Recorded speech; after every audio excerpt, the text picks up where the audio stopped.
Għall-ewwel darba minn meta beda jittilla fl-2012, il-kunċert Rock in the Forest se joħroġ mill-buskett u jingħata xenarju ġdid fil-Greek Amphitheatre f'Taqali. Il-fundatur tal-kunċert David Perotti għalli il-post il-ġdid se joffri atmosfera differenti għal serata ta' mużika maħsuba l-udjenza wiesa. Nikrew atmosfera vera sabiħa, mużika varjata, rock classic u anki mużika kontemporanja li żgur ħatkun qed tolqot il-gosti ta' kulħadd.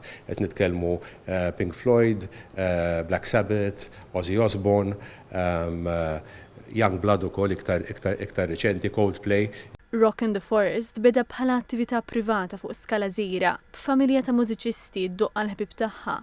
Aktar tard infetaħ għall-pubbliku u ingħata wkoll għan soċjali billi kull sena tintgħażel għaqda differenti biex tibbenefika mill-fondi miġbura. Matul is-snin l-attività komplet tikber u saret appuntament regolari fil-kalendarju lokali tal-mużika rock. Skont l-organizzaturi, għall-edizzjonijiet tagħha jattendu bejn 750 u 1200 ruħ. Din is-sena ntgħażlet il-Fondazzjoni Sigma illi taħdem fuq proġetti umanitarji kemm f'Malta kif ukoll barra minn Malta. Rappreżentant tal-Fondazzjoni qal li l-flus miġbura se jmorru għal bini u l-finanzjament ta' skola għat-tfal fil-Kenja. Qed niffinanzjaw bħalissa skola kindergarten għal 4-5-year-olds ġo Kwinet ġo l-Kenja.